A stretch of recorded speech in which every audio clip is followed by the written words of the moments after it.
அல்லேலூயா. கர்த்தருக்கு மகிமை உண்டாகட்டும். இந்த நாளிலும் உங்களோடு கூட இணைந்து ஆண்டவரை ஆராதிப்பதிலே மிக்க மகிழ்ச்சி அடைகிறேன். நம்முடைய மத்தியிலே ஆவியானவர் அசைவாடி கொண்டிருக்கிறார். ஆவியானுடைய பிரசன்னத்தை நாம் ஆராதனை நேரத்தில் உணர்ந்தோம். நம் கர்த்தருடைய வார்த்தையை கேட்க வந்திருக்கிறோம், கேட்க போகிறோம். நம்மை அப்படியே அர்ப்பணித்து ஒப்பு கொடுத்து நாம் ஜெபிப்போம். நன்றி பிதாவே, உமக்கு ஸ்தோத்திரம். நன்றி இயேசுவே, உமக்கு ஸ்தோத்திரம். நன்றி ஆவியானவரே, உமக்கு ஸ்தோத்திரம். அப்பா, அந்த மதியான நேரத்திலும் ஆண்டவரே உம்மை நோக்கி நாங்கள் சபையாக ஆண்டவரே பார்க்கிறோம். ஆண்டவரே ஆண்டவரே, உமக்கு ஸ்தோத்திரம். பலத்தினாலும் அல்ல, பராக்கிரமத்தினாலும் அல்ல, நம்முடைய ஆவியினாலேயே ஆகும் என்று சொன்னீரே. ஆவியானவரே, உம்மை நாங்கள் சார்ந்து கொள்கிறோம். ஆண்டவரே, கர்த்தர் என்னோடும் எங்களோடும் பேசும்படி நாங்கள் கேட்கிறோம்.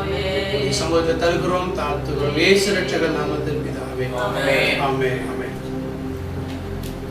ஆண்டவருடைய பெரிதான கிருபையினால 6 மாதங்கள் நாம் முடித்திருக்கிறோம். ஆமென். 6 மாதங்களை முடித்து 7வது மாதத்தின் முதல் வாரத்திலே நாம் பிரவேசிக்கும்படி தேவன் நமக்கு கிருபை தந்திருக்கிறார். அநேக நேரங்களிலே இப்படியாக வருஷத்தின் நடுவில் நாம் வந்திருக்கும் பொழுது அல்லது வருஷத்தை நாம் கடந்து வரும் பொழுது நம்முடைய மனதில் வரக்கூடிய ஒரு காரியம் என்ன? தேவன் எனக்கு எத்தனையோ வாக்குத்தத்தங்களை தந்திருக்கிறார், எத்தனையோ காரியத்தை கொடுப்பேன், நிறைவேற்றுவேன், தருவேன் என்று சொல்லியிருக்கிறார். ஆனால் தேவன் கொடுத்த வாக்குத்தத்தங்கள் எல்லாம் கொடுத்த மாதிரியே தானே இருக்கு. ஒரு வார்த்தையும் நிறைவேறவில்லையே, ஒன்றும் நிறைவேறாதது போலவே காணப்படுகிறது அப்படிங்கிற ஒரு அங்கலாய்ப்பு, ஒரு எதிர்பார்ப்பு, ஒரு கேள்விக்குறியோடு நம்ம என்ன பண்ணிருக்கிறோம். ஒருவேளை நீங்கள் வந்திருக்கலாம். கர்த்தருடைய வார்த்தை இன்றைக்கு நமக்கு கொடுக்கப்பட்ட வார்த்தை என்னவென்று சொன்னால், ஆபகுக் தீர்க்கதரிசன புத்தகம் 3ஆம் அதிகாரம் 2ஆம் வசனம். The book of Habakkuk, chapter 3, verse 2. கர்த்தாவே, இது வெளிப்படுத்தினதை நான் கேட்டேன், எனக்கு பயம் உண்டாயிற்று. கர்த்தாவே, வருஷங்களின் நடுவிலே உம்முடைய கிரியையை உயிர்ப்பியும், வருஷங்களின் நடுவிலே அதை விளங்க பண்ணும், கோபித்தாலும் இரக்கத்தை நடத்தலும்.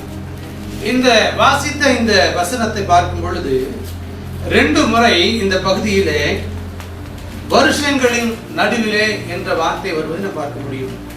கர்த்தாவே, வருஷங்களின் நடுவிலே உம்முடைய கிரியையை உயர்த்தியும். அடுத்து தொடர்ந்து ஒரு கமா போட்டு வருஷங்களின் நடுவிலே அதை விளங்க பண்ணும் என்று தீர்க்கதரிசி எழுதுவதை நாம் பார்க்கிறோம். இந்த 3ஆம் அதிகாரத்தை குறித்து பார்க்கும் பொழுது ஆபகுக் தீர்க்கதரிசி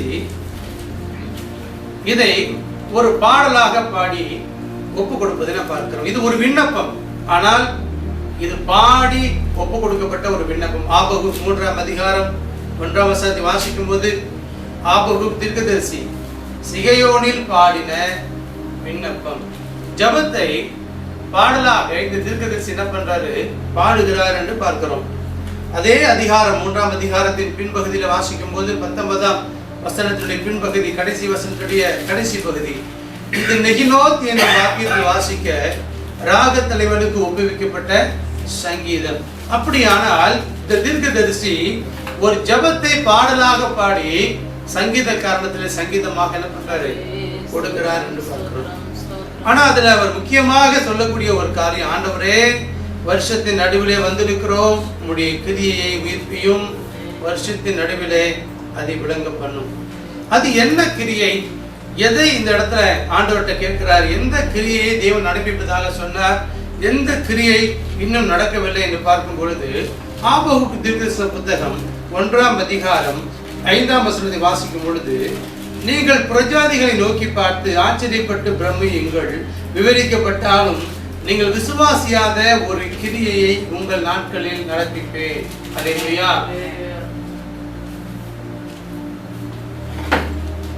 ஆண்டவர் தீர்க்கதரிசிக்கு ஏற்கனவே 1ஆம் அத்தியாயத்தில் சொல்லுகிறாரு, உங்களால நம்ப முடியாத ஒரு கிரியையை என்ன பண்ணுவேன், உங்கள் நாட்களிலே நடப்பிப்பேன் என்று சொல்லுகிறார்.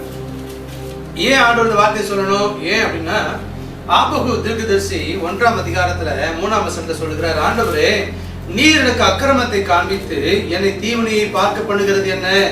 கொள்ளையும் கொடுமையும் எனக்கு எதிரே நிற்கிறது, வழக்கையும் வாதையும் எழுப்புகள் உண்டு என்று சொல்லி இந்த இடத்துல, ஆண்டவரே, நீ ஏன் ஆண்டவரே எனக்கு இந்த மாதிரி காரியங்களை கண்ணு முன்னாடி காட்டுறீங்க? தீவுனியை பார்க்கிற, துன்மார்க்கத்தை பார்க்கிற, நீதிமான் வளைந்து கொள்ளப்படுகிறான், துன்மார்க்கன் நீதிமானை வளைந்து கொள்ளுகிறான், நியாயம் புரட்டப்படுகிறது. இப்படி எல்லாம் கேட்கும்போது ஆண்டவர் சொல்லுகிறார், இஸ்ரவேல் ஜனங்கள் ஆண்டவர் முன்பதாக பாவம் செய்தார்கள், தங்களை கெடுத்துக் கொண்டார்கள். அவர்களுக்குள்ளே அநியாயம் காணப்பட்டது, அவங்களுக்குள்ளே கொள்ளைகள் காணப்பட்டது, கொடுமை காணப்பட்டது, வழக்குகள் காணப்பட்டது. அப்ப தீர்க்கதரிசி சொல்ற இதையெல்லாம் நான் ஏன் ஆண்டவர் பார்க்கணும்னு சொல்லும்போது ஆண்டவர் சொல்றாரு, உன் நாட்களில் நம்ப முடியாத ஒரு கிரியை. அது என்ன கிரியை? கல்தேயர் என்னக்கூடிய ராஜாவை அந்த ஜனங்களை என்ன பண்ணுவோம், தேசத்துல யுத்தம் பண்ணபடி நான் அனுப்புவேன். அவர்கள் வந்து இந்த ஜனங்களை தண்டிப்பார் என்று சொல்லும்போது மறுபடியும் தீர்க்கதரிசி சொல்றாரு 13ஆம் வசனத்துல, 1ஆம் அதிகாரம் 13ஆம் வசனத்துல, தீமையை பார்க்க மாட்டாத சுத்த கண்ணனே, அநியாயத்தை நோக்கி கொண்டிருக்க மாட்டீரே, பின்னை துரோகிகளை நீ நோக்கி கொண்டிருக்கிறது என்ன? துன்மார்க்கன் தன்னை பார்க்கலும் நீதிமானை விழுங்கும் போது மௌனமா இருக்கிறது என்ன என்று ஆண்டவர் அடுத்த ஒரு கேள்வி கேட்கிறார். முதல் கேள்விக்கு ஆண்டவர் என்ன பண்ணிட்டாரு? பதில் கொடுத்துட்டார். அடுத்த ஒரு கேள்வி கேட்கும்போது கேட்டுட்டு இப்ப பதிலுக்காக தீர்க்கதரிசி என்ன பண்றாரு? காத்திருக்கிறார். தேவன் என்ன பதில் கொடுப்பார், ஆண்டவர் என்ன பேசுவார் என்று காத்திருக்கும் போது ஆபகுக்கு 2ஆம் அதிகாரத்துல 1ஆம் வசனம் வாசிக்கிறோம். நான் என் காவலிலே தரித்து அதனிலே நிலை கொண்டிருந்து அவர் ஆண்டவர் எனக்கு என்ன சொல்லுவார் என்றும், ஆண்டவர் என்னை கண்டிக்கும் போது நான் என்ன உத்தரவு சொல்லுவேன் என்றும் கவனித்து பார்ப்பேன் என்று சொல்வதை பார்க்கிறோம். அப்பொழுது கர்த்தர் எனக்கு பிரதித்திரமாக, நீ தரிசனத்தை எழுதி அதை கடந்து ஓடுகிறவன் வாசிக்கும்படி பலகைகளிலே தீர்க்கமாக வரை. குறித்த காலத்துக்கு தரிசனம் இன்னும் வைக்கப்பட்டிருக்கிறது, முடிவிலே அது விளங்கும், அது பொய் சொல்லாது, அது தாமதித்தாலும் அதற்கு காத்தது, அது நிச்சயமாய் வரும், அது தாமதிப்பதில்லை. அல்லேலூயா. அருமையான பாஸ்டர் அவங்க லீட் பண்ணும்போது சொன்னாங்க, இந்த இடத்துல அநேக பாஸ்டர்மார் கூடி இருக்கிறாங்கன்னு சொல்லி. அல்லேலூயா. ஒரு ஆண்டவர் அதனாலதான் இந்த வார்த்தையை கொடுத்தான்னு சொல்ல, தேவன் ஊழியத்திற்கு நம்மை அழைக்கும் போது, உங்களை அழைக்கும் போது, என்னை அழைக்கும் போது தேவன் அழைப்போடு கூட ஒரு தரிசனத்தையும் கொடுக்கிறார். அநேக நேரங்களில தேவன் கொடுத்த தரிசனங்கள் நிறைவேறுவதற்கு காலதாமதமாகிறது. அந்த தேவன் கொடுத்த தரிசனத்திற்கும் நம்முடைய வாழ்க்கையில நடப்பதற்கும் சம்பந்தமே இல்லாத காரியங்களை சந்திக்கிறோம், சூழ்நிலை சந்திக்கிறோம். அதுதான் அருமையான பாஸ்டர் சொன்னாங்க. யோசேப்புடைய வாழ்க்கையில, தாவீதுடைய வாழ்க்கையில தேவன் அவரை அழைத்தார், தேவன் அவருக்கு சொப்பனம் கொடுத்தார். யோசேப்புக்கு சொப்பனம் என்ன? அப்படி சகோதரர் எல்லாம் அவனை வணங்குவது போல, அப்படி தாய் தகப்பன்மாரும் வணங்குவது போல அந்த சொப்பனம் இருக்குது. சூரியனும் நட்சத்திரம், சந்திரனும் நட்சத்திரங்கள் எல்லாம் வணங்குறது போல. ஆனா இவங்க சகோதரர் என்ன சொன்னாங்க? இவன் சொப்பனக்காரன், இவன் உயிரோடு இருந்தாதாங்க இந்த சொப்பனம்லாம் நிறைவேறும், இவனை கொன்று போட்டால் இந்த சொப்பனம் தரிசனம் எப்படி நிறைவேறும் என்று கொல்ல பார்த்தார்கள். ஆனால் தேவனோ என்ன பண்றார்? அவனை தப்பு வைக்கிறார். எந்த தவறும் செய்யவில்லை, எந்த அநியாயமும் செய்யவில்லை. சொந்த சகோதரரை பயக்கப்பட்டு அடிமையாக விற்கப்பட்டு ஈர்த்துக்கு போகிறான். அங்க என்ன நடக்குது? ஒரு வீட்டுல வேலைக்காரனா இருக்கிறான், கர்த்தர் இவனோட கூட இருக்கிறார். அந்த இடத்துல ஒரு பதவி உயர்வு, சூப்பர்வைசரா மாறுகிறான். ஆனா அங்கேயும் ஒரு அநியாய குற்றச்சாட்டு, பொய் குற்றச்சாட்டு, சிறைச்சாலைக்கு தள்ளப்படுகிறான்.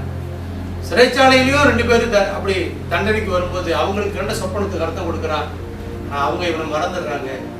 அது ஒருத்தர் விடுதலை ஆகி போறவன் இவன் கேட்பா, எனக்கு வெளில போகும்போது சொல்லி என்னை விடுதலை வாங்கி கொடுப்பான்னு சொல்லும்போது அவன் மறந்துடுவான். ஆனா தேவன் தான் அதை என்ன பண்றாரு? மறக்க செய்கிறார். அவனுக்கு மட்டும் ஞாபகம் இருந்து போய் விடுதலை ஆகி இருந்தாருன்னா யோசேப்பு ஒரு அடிமையை போலவே ஊருக்கு போயிருப்பான், பரதேசியாவே ஊருக்கு போயிருப்பான். ஆனா தேவன் திட்டம் அதுவும் அல்ல. தேவன் அவனை அதிபதியாக மாற்ற வேண்டும், எகிப்து தேச ஜனங்களை காப்பாற்ற வேண்டும். அந்த ஜனங்களோடு கூட இவன் தாய் தகப்பன்மாரை, இவனுடைய சகோதரரை காப்பாற்ற என்பது தேவ திட்டம். ராஜாவுக்கு ஒரு கனவை கொடுத்து அந்த கனவுக்கு அர்த்தத்தை சொல்லும் பொழுது அந்த உயர்வு வருகிறது. ஆனா அதற்கு எத்தனை நாட்கள் காத்திருக்க வேண்டியிருந்தது? பல வருடங்கள், பல நாட்கள், பல வருடங்கள் அவன் காத்திருக்க வேண்டியிருந்தது. அவனுக்குள்ள அநேக கேள்விகள் வந்திருக்கும், அநேக யோசனை வந்திருக்கும். நான் ஆண்டவருக்கு உண்மையா இருந்தேனே, பசுத்தமா வாழ வேண்டும் என்றுதானே நான் பாவம் செய்யாம ஓடினேன், எனக்கு ஏன் இந்த தண்டனை, எனக்கு ஏன் இந்த நிந்தனை, எனக்கு ஏன் இந்த அவமானம்? அவன் தேவன் அவனை கைவிடவில்லை. அவனுக்கு என்று கொடுக்கப்பட்ட தரிசனம் குறித்த காலத்துக்கு என்று வைக்கப்பட்டிருக்கிறது. தேவன் குறித்த நாள் வந்த போது தேவன் அவனை வெளியே கொண்டு வந்து தாவீதுடைய வாழ்க்கையிலும் அப்படித்தான். தாவீது சிறு வயதிலே ராஜாவாக அபிஷேகம் பண்ணப்பட்டாலும் சவுலினால் துரத்தப்பட்டு காடுகள், மலைகள் என்று உயிருக்கு பயந்து ஓடிக்கொண்டிருக்கிற நாட்கள். ஆனால் ஒரு நேரம் வருகிறது, ஆண்டவர் மறுபடியும் அவனை ஜனங்கள் அவனை அழைத்து இஸ்ரவேலுக்கு ராஜாவாய், சமஸ்த இஸ்ரவேலுக்கும் யூதாவுக்கும் ராஜாவாக அவன் வைக்கப்படுவதை நாம் பார்க்கிறோம். ஆண்டவர் என்ன செய்கிறார்? அவருடைய பிள்ளைகளை அவர் ஒவ்வொருவருக்கும் ஒரு காலத்தையும் ஒரு நேரத்தையும் பெற்று வைத்திருக்கிறார். அந்தந்த காலங்களிலே அந்தந்த நேரங்களிலே தேவன் நம்ம என்ன பண்றாரு? ஆசீர்வதிக்கிறவராய் இருக்கிறார். அப்ப நம்முடைய வருத்தம், கேள்வி, எதிர்பார்ப்பு என்ன? ஆண்டவரே, இந்த வருஷத்தின் தொடக்கத்தை வாக்குத்தத்தம் கொடுத்தீங்க, சபையில வாக்குத்தத்தம் கிடைச்சிச்சு, நான் ஜெபிச்சு உபாசியமான வாக்குத்தத்தம் பெற்றுக்கொண்டேன், ஆனா அதெல்லாம் ஒண்ணுமே நிறைவேறலையா ஆண்டவரே அப்படின்னு நம்ம நினைக்கிறோம். இல்ல, வாக்குத்தத்தம் பண்ணின தேவன் எப்படிப்பட்டவர்? உண்மையுள்ளவராய் இருக்கிறார். நம்மை அழைத்த தேவன் உண்மையுள்ளவர். அதே போல வேதம் சொல்லுகிறது, வாக்குத்தத்தம் பண்ணினவர் எப்படிப்பட்டவரா? உண்மையுள்ளவர். ஆண்டவர் ஆபிரகாமை அழைத்து அவர் வாக்குத்தத்தம் பண்ணும்போது அவரிலும் பெரியவர் ஒருவர் இல்லாதனால அவர் மேலேயே அவர் ஆணையிட்டு என்ன பண்றாரு? அவரு வாக்கு பண்ணுகிறார். பொதுவாக ஊர்ல எல்லாம் பாத்தீங்கன்னா இந்த பஞ்சாயத்து பண்ணுவாங்க. 2 பேரை கூட்டு வச்சு மத்தியஸ்தம் பண்ணும்போது, ஒரு காரியம் பண்ணும்போது பெரியவங்க முன்னிலையில தான் அதை செய்வாங்க. இப்ப ஆண்டவர் அப்படி செய்ய நினைக்கிறாரு. ஆனா அவரை விட பெரியவர் ஒருத்தருமே இல்லாதனால அவர் மேலேயே அவர் ஆணையிட்டார். அல்லேலூயா. அப்ப வேதம் என்ன சொல்லுது? ரோமர்கள் நிருபத்தை எடுத்துக்கொள்வோமே. ரோமர்கள் நிருபம் 4ஆம் அதிகாரம் 18ஆம் வசனம் முதல் 22ஆம் வசனம் வரை. Book of Romans chapter 4 verse 18 to 22. ஒரு வாசிங்க பார்க்கலாம். നിന്റെ സന്തതി ഇവണ്ണമാകുമെന്ന് അരുളി ചെയ്തിരിക്കുന്നത് പോലെ ഞാൻ ബഹുജാതികൾക്ക് പിതാവാകും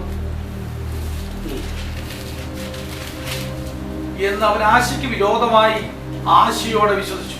അവൻ ഏകദേശം 100 വയസ്സുള്ളവനാകിയാൽ തന്റെ ശരീരം നിർജീവമായി പോയതും സാറ് ഗർഭപാത്രത്തിന്റെ നിർജീവത്തെ ഗ്രഹിച്ചിട്ടും വിശ്വാസത്തിൽ ക്ഷീണിച്ചില്ല. ദൈവത്തിന്റെ വാഗ്ദത്തത്തിങ്കൽ അവിശ്വാസത്താൽ സംശയിക്കാതെ വിശ്വാസത്തിൽ ശക്തിപ്പെട്ട് ദൈവത്തിന് മഹത്വം കൊടുത്തു. അവൻ വാഗ്ദത്തം ചെയ്ത് പ്രവർത്തിപ്പാനും ശക്തനെന്ന് പൂർണ്ണമായി ഉറച്ചു. അതുകൊണ്ട് അതവന് நீதியாய் கணக்கிட்டு. ஆமென். இங்க பார்க்கிறோம், தான் அநேக ஜாதிகளுக்கு தகப்பனாவது நம்புவதற்கு ஏதுவில்லாதிருந்தும் அது நம்பிக்கையோடு விசுவாசித்தான். ஆமென். அவன் விசுவாசத்திலே பலவீனமாய் இருக்கவில்லை. ஏறக்குறைய 100 வயதுள்ளவனாய் இருக்கும்போது தான் சரீரம் செத்து போனதையும் சாராளுடைய கர்ப்பம் செத்து போனதையும் எண்ணாதிருந்தான்.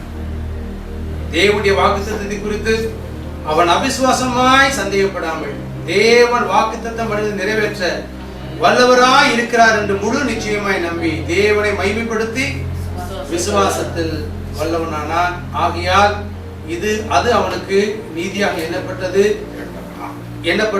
அது அவனுக்கு நீதியாக எண்ணப்பட்டது என்பது அவனுக்காக மாத்திரமல்ல, நமக்காகவும் எழுதப்பட்டுள்ளது. அல்லேலூயா. நமக்காக கர்த்தர் என்ன பண்ணிருக்கிறார்? எழுதி வைத்திருக்கிறார். பாருங்க, கர்த்தர் கொடுத்த வாக்குத்தத்தத்தை நம்புவதற்கு ஏதுவில்லாதது எந்த ஒரு சூழ்நிலையுமே இல்லை. இது நடக்கும், இது கிடைக்கும், இது வரும். ஆனாலும் அவன் என்ன செய்தானா? அது நம்பிக்கையோட விசுவாசித்தான். அல்லேலூயா. அவன் விசுவாசத்துல அவனுக்கு என்னவா இல்ல? பலவீனமா இருக்கல.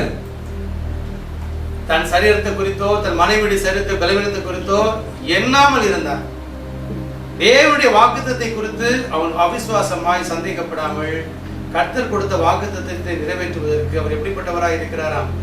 வல்லவராய் இருக்கிறார் என்று முழு நிச்சயமாய் நம்பி தேவனை மகிமைப்படுத்தி விசுவாசத்தில் வல்லவரானார். அநேக நேரங்களில நாம் விசுவாசிக்க தவறும் பொழுது நமக்குள்ள என்ன வரும்னா அவிசுவாசம் தான் வரும். விசுவாசத்துக்கு எதிர்மறை என்னதான்? அவிசுவாசம். கர்த்தருடைய வார்த்தையை நம்ம நம்பல அப்படின்னா விசுவாசம் இல்லாம போயிடும். விசுவாசம் இல்லைன்னா அவிசுவாசம் வந்துடும். அவிசுவாசம் வந்தா பயம் வந்துடும், சந்தேகம் வந்துடும், குழப்பம் வந்துடும். அப்புறம் நம்ம சொந்த முயற்சியில சொந்த பலத்துல காரியம் செய்ய ஆரம்பிப்போம். ஆனா ஆபிரகாம் இங்க எதற்குமே இடம் கொடுக்கல. ஆண்டவரை அவர் விசுவாசித்தார்.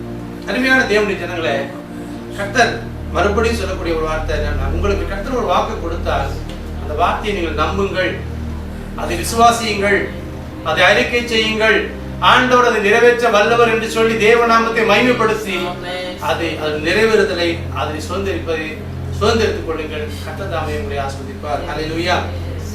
அப்ப ஆண்டவர் உங்களுக்கு ஒரு வார்த்தையை வைத்திருந்தால், ஒரு வாக்கு கொடுத்தால், செய்வேன் என்று சொன்னார், அது செய்வதற்கு அவர் உண்மையில் இருக்கிறார். எபிரேயர்கள் நிருபத்துக்கு வருவோம். எபிரேயர் 11ஆம் அதிகாரம் 11ஆம் வசனம். எபிரேயர் 11:11.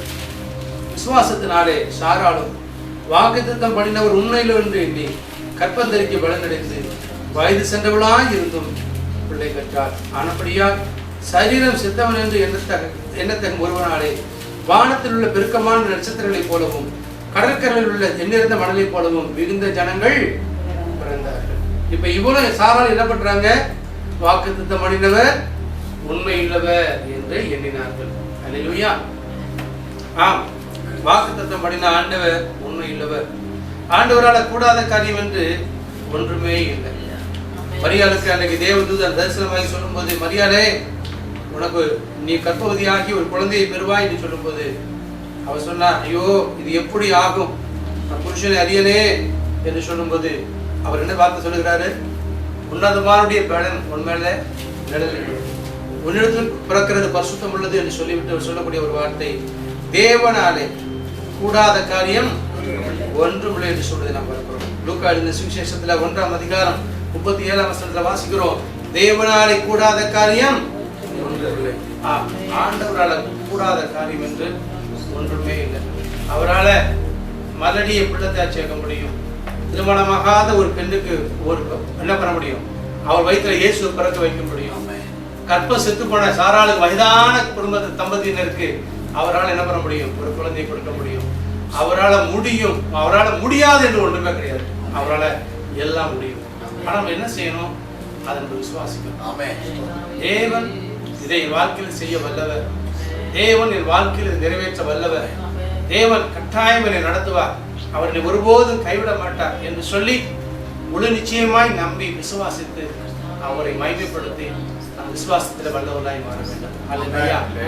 இந்த பகல் காலத்திலே, இந்த பகல் நேரத்திலே கர்த்தர் நமக்கு கொடுக்கிற வாக்குத்தத்தம் என்னவென்று சொன்னார், வருஷத்தின் நடுவில் தேவன் நம்முடைய கிரியை விளங்க பண்ணுகிறது. வருஷத்தின் நடுவில், அதாவது ரெண்டாவது வாரத்தில் பார்க்கும்போது அது விளங்க பணம் அப்படின்னு என்ன அர்த்தம்னு சொன்னா, எல்லாரும் தெரிந்து கொள்ளும்படி செய்யும் ஆண்டவரே. நீங்க ஒரு கிரியை நடப்பிப்பதா சொன்னீங்க, அது நடக்கல, அதை நடப்பீங்க, அது செத்து போனதை போல காணப்படுது, அது மறுத்து போன போல காணப்படுது, அதை உயிர்ப்பீங்க ஆண்டவரே, அது உயிரோடு எழும பண்ணுங்க ஆண்டவரே. அடுத்தது அது ரகசியமா இருக்கக்கூடாது, அது பகிரங்கமா இருக்கணும். Make it known others, that others known, எல்லாருக்கும் அது தெரியணும் ஆண்டவரே, என் வாழ்க்கையில நீர் செய்கிறேன், என்னோடு கூட நீர் இருக்கிறேன், இந்த காரியம் உம்மால் வந்தது என்று எல்லாரும் அறிந்து கொள்ளும்படி செய்யும் என்கிற அந்த காரியத்தை தான் திருத்தி நிச்சயமாக தேவைப்படுகிறே. இந்த வசனத்தை கொண்டு இந்த 7வது மாதத்தின் முதல் வாரத்தில் வந்திருக்கிற உங்கள் ஒவ்வொருவரையும் கர்த்தர் ஆசீர்வதிப்பாராக. இந்த வசனம் உங்கள் வாழ்க்கையில் நிறைவேறுவதாக. நாம் எழுப்பி நின்று நாம் ஜெபிக்க போகிறோம். எழுப்பி நின்று நாம் ஜெபிக்கிறோம்.